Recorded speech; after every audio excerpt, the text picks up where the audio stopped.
Raymond Boudon. La logique du social, 1979. Et si la société n'était pas une machine qui nous gouverne à notre insu, mais le produit, souvent imprévu, de millions de décisions individuelles, c'est le pari d'un des plus grands sociologues français du XXe siècle et c'est tout l'objet du livre manifeste que je vous présente aujourd'hui.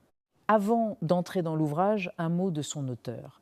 Raymond Boudon naît le 27 janvier 1934 à Paris et meurt en 2013.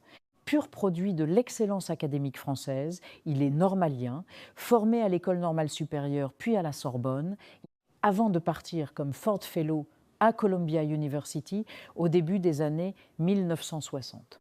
Là-bas, il croise la grande sociologie empirique américaine, celle de Paul Lazarsfeld et de Robert Merton, qui marquera durablement sa méthode. De retour en France, il devient professeur à la Sorbonne et fonde le GEMAS, son laboratoire au CNRS. Mais Boudon n'est pas seulement un universitaire, c'est un combattant intellectuel. Nourri de Tocqueville, Weber, Simmel et Popper, il devient le chef de file de ce qu'on appelle l'individualisme méthodologique.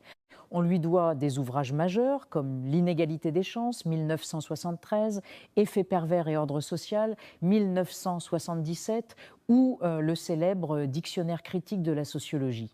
La logique du social en condense, lui, l'essentiel de la vision. Pour comprendre ce livre, il faut entendre le programme annoncé dès sa préface, passer du sociologisme à la sociologie.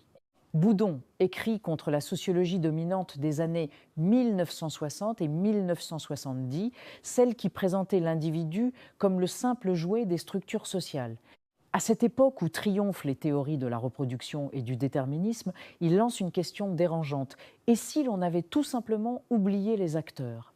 Le cœur de sa démonstration tient en une idée simple mais radicale. Tout phénomène social, même le plus massif, doit s'analyser comme le résultat de l'agrégation d'actions individuelles. Les acteurs ne sont pas des marionnettes. Ils ont des raisons d'agir compréhensibles dans leur situation. Mais, et c'est là toute la finesse de Boudon, la somme de comportements individuels parfaitement sensés peut produire des résultats que personne n'avait voulu ni prévus. Ce sont les fameux effets pervers ou effets de composition, des conséquences collectives émergentes, parfois absurdes, qui naissent pourtant de décisions raisonnables. La logique du social est précisément là, dans cet écart entre les intentions des individus et les effets d'ensemble. L'ouvrage se lit comme une véritable initiation à la méthode. Boudon part de la question fondatrice « Qu'est-ce que la sociologie ?», puis affronte les grands chantiers de la discipline. Il interroge d'abord le rapport entre sociologie et histoire et la manière d'analyser le singulier. Il soumet ensuite à la critique les systèmes fonctionnels, avant d'étudier les systèmes d'interdépendance, là précisément où se logent les effets émergents. 2 chapitres sont consacrés au changement social, distinguant les processus de reproduction, les processus cumulatifs et les processus de transformation.